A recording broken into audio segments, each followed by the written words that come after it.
Good day. I guess everybody is doing well. Welcome to today's class.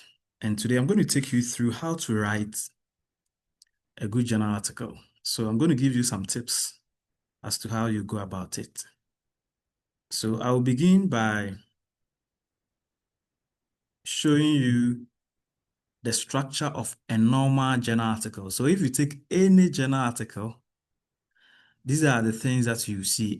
You may see some differences, a bit of differences in them, but they look like this. So normally, a journal article will have a title and then an abstract section, keywords, introduction, literature review, methodology, findings and discussions, conclusion, and references. So what I'm going to do in today's class is that I'm going to take you through each of them and give you an overview and of how to go about it, and also my personal experiences as to how to go about this or these things. So let's go. So the first one is the title of the article. So with the title of the article's title must speak to the content of the article. In other words, you can't put a title to an article which is not related.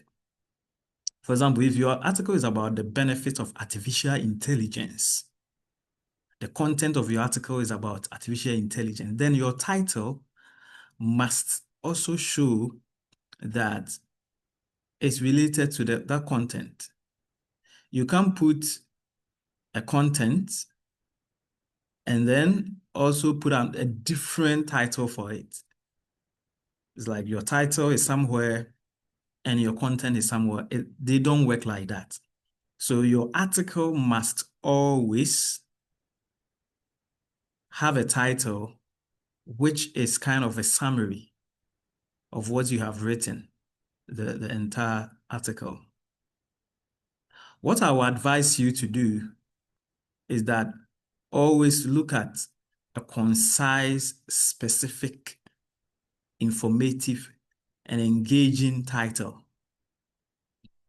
which is easy to relate. And I will always encourage you that you shouldn't have a long title for your articles. It makes the article a little boring sometimes. Not a little, but in most cases, it's boring. Yeah, so you need to think through this and come up with a good article. So the question then is, when do you have to put the title of an article? In fact, when you are starting an article writing or you are writing any research article, journal article, my personal experience is that you can go through all the other sections, and then when you are about to complete, by the time that you finish all the other section, you will get a better idea as to the title that will fit that article. So always start with something. Just put anything there, anything. But as time goes on, you have to refine it. You have to make changes. You have to modify it to the very last day. In my experience, there are situations where I have put an article together, and then that very day, that very hour, maybe a day before, few days before I submit that article, that's the time that I will finalize on the article's title. So to me, it's not really a big deal. Don't really spend too much time on the title. Have something there when you are starting, but you can keep on refining it. You can keep on changing it. You can keep on modifying it till the very last day, last time before you submit the article. So that's what that advice that I'll give to you. Yes. So make your article title specific, concise, simple. And in most cases, most journals even have a limit as to the number of words or phrases that you go into your article. I know Emerald, for example, your article title shouldn't go beyond 17 words. The words in your article shouldn't be more than 17. So the longer your article title, the more it becomes boring. So try as much as possible to make it 8, 9, 10, maximum 12. You should stop there. So think through it and come up with a title. The next thing is your abstract. In your abstract, you have to put some of these things there. So your abstract should contain the purpose, the method, the methodology used in the article, the findings, brief findings, implications or contributions, limitations, and the novelty. The novelty in this context could be the implications or contributions, but it depends on how you are looking at this from. Okay, so in most cases, or in many cases, journals prefer that your abstract should be maximum of 300 words, 200 words, 300 words. Some journals even prefer that your words, the words in your abstract should be 150. I've also seen a journal where they prefer 100 words. That means these things I've mentioned, which should be in your abstract, should be very brief. They should be brief. So the purpose, you go straight to the point. The method that you use to conduct that study, some findings, important findings from the article, the implications or contributions, some of the challenges. Okay, the implications or contributions should be the practical, social, environmental, policy, and research implications. Novelty in this context, I will mention more of what is new, what makes your article different from other articles. So once again, if you are writing about artificial intelligence, there are a number of articles on artificial intelligence. What makes your article different? Yeah. So, and most articles, what will attract editors, journals to accept your article or to publish your article in their journal is the novelty. What is new about this article? What makes your article new? Okay, so look at this. So all these are important points that you have to put into your abstract, but they should be brief. Take note. The next thing is your keywords. So there is also a section of your journal article where you have to put your keywords. And normally the keywords come right after the abstract. So the keywords, you should look at common pattern, something that identifies the study, and maximum should be 4 to 6 words. So keywords like sustainability, artificial intelligence, circular economy, climate change, public-private partnerships, green finance, smart technologies. And why, the question is why these keywords? So the keywords are the words that will help us to identify your work. So if anybody is going to do any searching for articles to read, the keywords really, really help. And normally you derive or you take these keywords from what your study is about. So once again, if your study is about artificial intelligence, then some things concerning artificial intelligence in terms of keywords must be in this section. Okay, good. So most journals, per my experience, will accept 4 to 6 keywords. Some also accept 3. Yeah, maximum. So far, what I've seen, per my experience, 4 to 6 words. Now we come to the introduction. So this is the part which is the main section of the study. So if you go back to the diagram I showed you, I've shown the main parts, all the article, the abstract, the keywords, and the references that are important, but these are where we will see the main, and this section is what we call the main body of the article. So you start with the introduction. So with the introduction, I will always encourage you that you need to give us a background, the background of the study. And the background of the study is where you help us to know why you are conducting this study or why you have conducted this study. Why this article? What is the motivation? What is the reason? Why this article? So once again, if you are writing about artificial intelligence, the benefit, why are you writing about artificial intelligence, the benefits? Then you go ahead to also talk about the problem stated. This is where you have to dwell on what people have done in the past or what is happening either practically in literature, in policy, in the environment, social issues, whatever. And based on that, you tell us that your study is going to address these issues which are happening in policy, in the environment, in practice, in research, previous research. So you need to also develop your problem statement. It's very, very important. Most people, when you read your introduction, the gaps are not clear. So I will always encourage you to devote or allocate 2 or 3 paragraphs of sections within the introduction to talk about the problem statement. It could also be only one section where you help us to understand what is motivating. In other words, like the problem statement also in a way has something to do with the motivation. Oh yes, they kind of go together. Yeah. But the motivation is more of the background, and then a brief overview of the study, what people have done. Like if you are talking about artificial intelligence, what is artificial intelligence and why artificial intelligence is important. And then within artificial intelligence, or if you are talking about artificial intelligence, why you think the benefit that you are going to present in your article is important. And this is based on what you have read. This is based on what you know from other studies, from policies, from existing problem.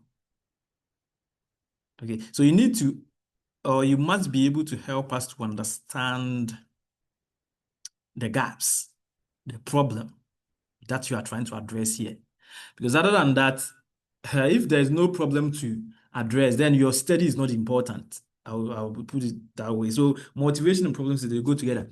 So if there's nothing that you are trying to address in this article, then your article is not important. So some reviewers, like me, I've been a reviewer for some time now. If I read your introduction and I don't see any problem, any issue that you are trying to address, right from the onset, I will just reject the article. I would just recommend that your article should be rejected. Why? Because there is no problem. If there is no problem that you are addressing, then your article is not important. Okay, so once we get to know the problem still, we know the problem that you are solving, then you go ahead to state the purpose of the article, the goal. So, okay, yes, we know this problem exists in literature, in policy, in the environment, in social context, whatever. But in this study, my aim is to look at the benefits of artificial intelligence, to explore, to examine, or the aim of this study is to assess the benefits of artificial intelligence.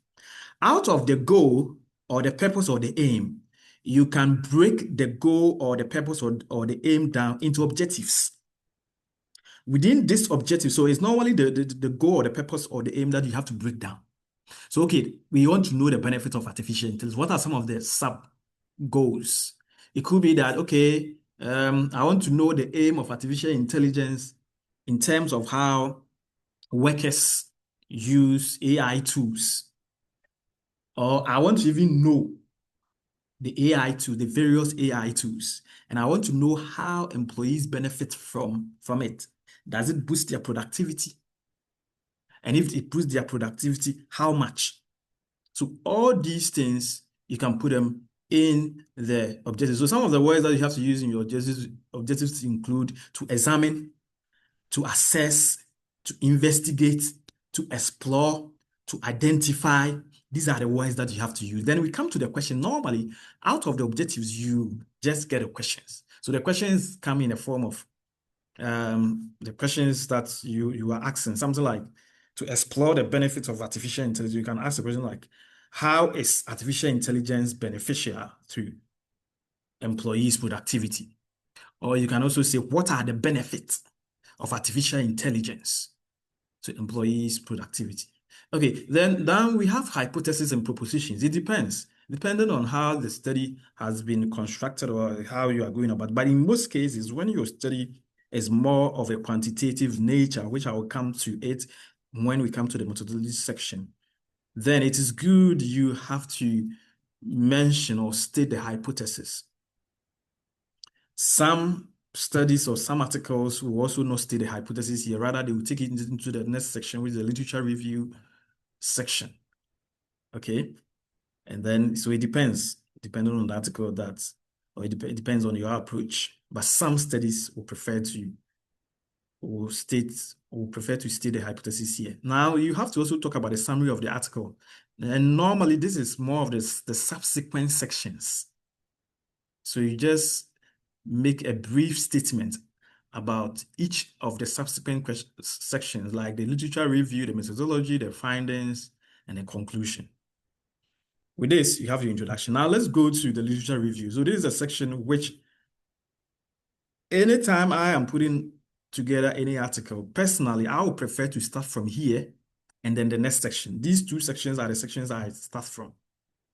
But any approach, any way you want to go about the whole article writing is acceptable. So what is this literature review section about? So the literature review section, this is where you have to show the number of articles that you have searched for in the various databases and show that you have read them. And when you read them, you have extracted important information from these articles. And also, you have also extracted important gaps which are forming the foundation of your article. That's the reason why I said it's important to start from, because normally these summary gaps tend to form the basis of writing the problem statement. Okay, the summary. Because when you read the articles, you get to know their limitations, their weaknesses, the challenges, the problems that they have in the previous articles or in the previous studies. And you extract them and use them as a basis to write your current article. Also, some studies also will put the theories, models, and concepts here. But it all depends on how you want to go about the article, and it also depends on the research design. In most quantitative research, it is better for you to separate the literature review from the theoretical framework, theoretical and hypothesis development in most cases.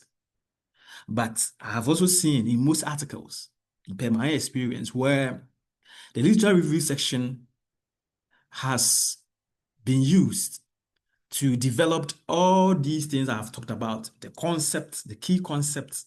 Like if you are talking about artificial intelligence, once again, the key concepts concerning artificial intelligence, the theories concerning artificial intelligence, the models concerning artificial intelligence, these are where you have to put them.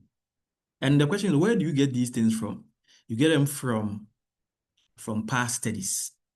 And the best source I would recommend to anyone who is watching this video is Google Scholar, because I know most people or many people, they don't have access to Scopus, ProQuest, and other databases where you have to pay a lot of money to get a subscription or to get access to them. For Google Scholar, it's more like it's free, it's open. So I recommend the Google Scholar to you, where you can get access to a number of articles and use them to write your literature review section. Once the literature review section has been well written, including the theories, the theoretical framework, and all that, the next section is the methodology. So normally when I am writing an article, any journal article, I develop these two sections before I look at all the other sections. The methodology section is where you have to help us to know your philosophical position. Is your study is taking a positivist philosophical position, or constructivist, or interpretivist, or interpretivism? So you need to help us. And based on your philosophical position, it will influence the research design. In the research design, I will just simplify it because there are other articles that also talk about other research design. But the basic ones that we all know are three. Qualitative, it could be only qualitative study, only quantitative study, or a mixture of qualitative and quantitative study put together, which we call the mixed study or mixed research design. Once you have been able to establish it, then you go ahead to look at where are you going to get data from? Data from, very important. So data, we all know, basically we have the primary source and the secondary source. And then you need to know the sampling approach, whether your sample size is enough, because if you don't have enough data set based on your sample, it's not enough and or it's not representative enough, it's possible reviewers will question the reliability and then the validity and the reliability of the study. Okay, so we have a number of sampling techniques, which I will allow you just go and just check them. We have the probability sampling techniques, the non-probability sampling technique. Maybe another time I'll take my time and take you through them. Now you have your sample. You have collected your data. What next? The next thing is to do data analysis. We have a number of data analysis techniques. And if you check my YouTube channel, I've given so many of them. Even literature review, there is a method. We have the content, we have the thematic, we have the scientometric, and all that. Methods to analyze literature review. When it comes to empirical data, we have a number of them. If it is a qualitative research design, there are methods. If it's a quantitative research design, there are methods like SPSS. Within SPSS, you see something like the mean standard deviation, the factor analysis, the partial least squares, the analytical hierarchy process, AHP, and so many of system dynamics. All these things are allowed. There are also situations where some articles, they will develop models. So something like the models that will help them to do simulation and all that.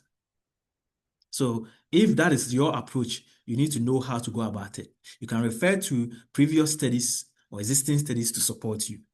Then also another part of the methodology that of late it is becoming important, or which has become very important, is for you to state the ethical considerations, consider the ethical consideration. And when I say ethical considerations, you need to look at the privacy of your participants, or that's those people who are going to take part in your research, the human rights, whether you are not violating any of their human rights, privacy, confidentiality, and all other ethical principles.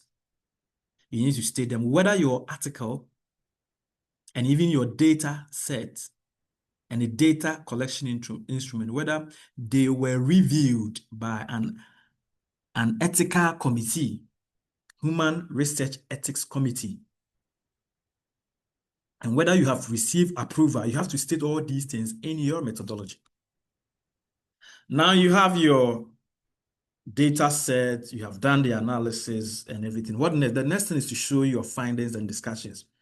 Let me break this thing to you. In many studies, many articles, they divide this section. So you see some articles where the findings, the data analysis and the findings are different from discussions. It's the same. Or you also see a situation where these two are combined, the same idea. So the findings, what do you have to show? Show the results from the analysis.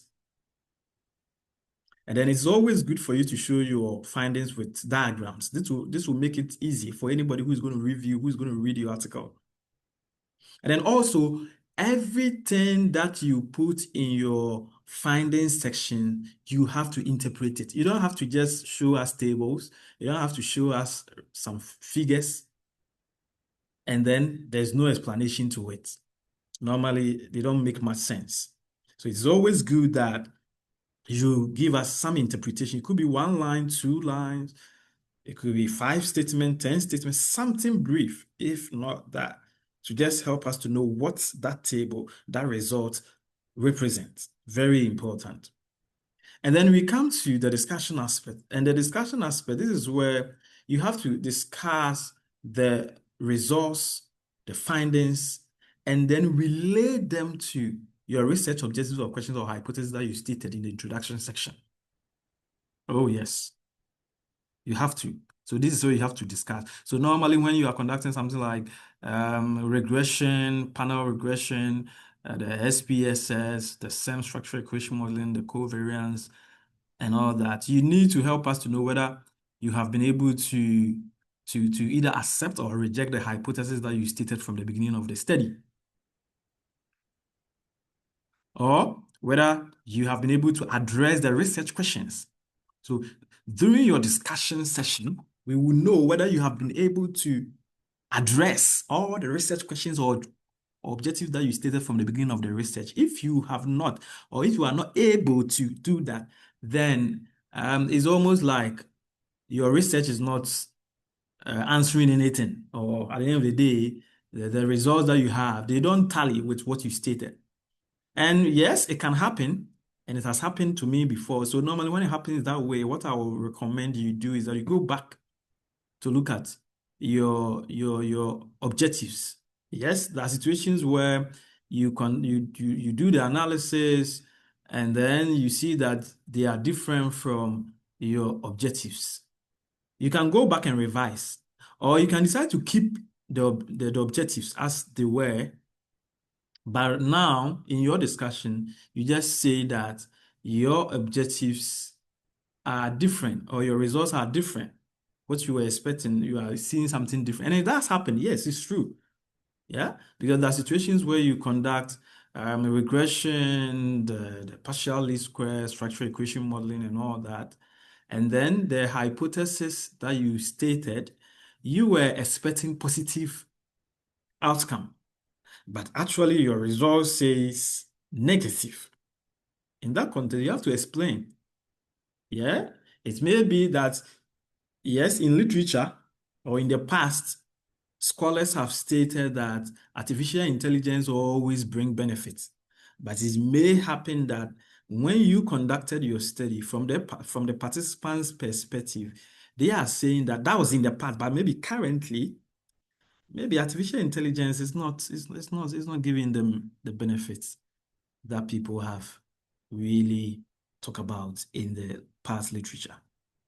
So you need to contrast. So it's going to be like you have to either contrast, agree, or reject what have already been done in literature.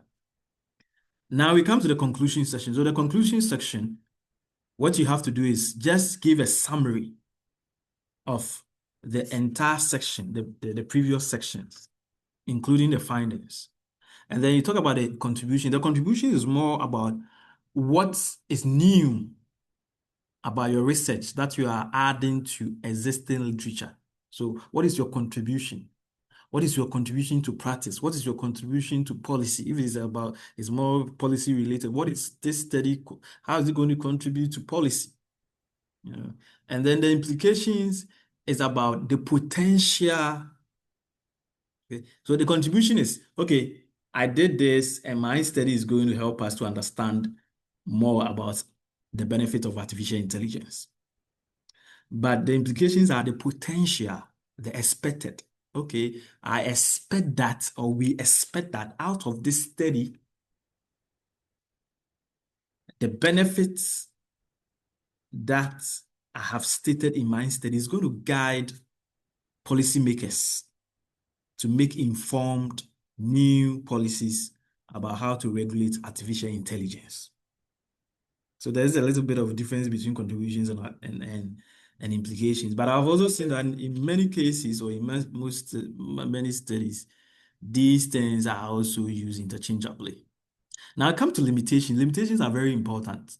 There's no research study that you conduct around this world or in this world that you will not face some challenges.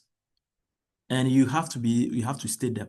It could be financial, it could be time, it could be the limited, you couldn't reach out to the expected number of participants that you targeted to reach. It could be other things. It could be methodological. It could be issue. It could be model. It could be theoretical. Any challenge. It could be data extraction. anything that you encountered, as far as your study is concerned, you have to put them in the limitations. And out of that limitations, you also suggest ways to overcome these limitations. So your recommendations, yes. But it's not always the case that the recommendations should come out from the limitations. Yeah, it could be the recommendations could be from the study. Some things that uh, you suggest that should be done. As far as research is concerned, as far as practice is concerned, as far as policy is concerned, as far as social change is concerned, you can make recommendations out of the study. So it's not always the case that your recommendations should come from limitations. So take note. The last part is references. Very important. Your referencing list is very important. Anytime you want to put your article anywhere, into any journal, always check their author's guidelines. Within this guide or guidelines, they will state their preferred referencing style. There are different referencing styles like APA, like Harvard, and others. So it is always good, it's always advisable that you check the referencing style that suits the journal that you want to publish your article in. Before I go, I also want to tell you that please don't reference or state any article that you have not read. I've seen, based on my review and my experiences, where people just put references, whether on the reference list or in-text citation or reference, where the article that they have cited, they don't have anything to do with the statement or the paragraph or the words or the phrases that they have stated in their work. So please, if you're going to state or cite any article and put it on your reference list, make sure either you have read the entire article or an aspect of it. Yes, please. It's very important. I see this a lot, where people just even cite people because they are their friends and all that, and you can see they have nothing to do with the article. It's not a good start. It's not a good idea. And if you get a very good reviewer who will take time to read your article, the person will put you in a tight corner. Okay, so I want to wish each and everyone the best. And I'm always available. If you have any question, feel free to just contact me and let's judge all about this. And make sure you also watch the other videos that I have on my YouTube channel. On my YouTube channel, I have so many videos about data analysis, about literature review, about so many. So kindly visit my channel and then make sure that you watch the videos, not just watch them, but practice them. Because practice make a person perfect. If you just watch the videos and just go away, please, you are not going to get anything from it. But if you watch them and practice them, you're going to be perfect. I wish you all the best. See you again in another class. Take care and bye-bye.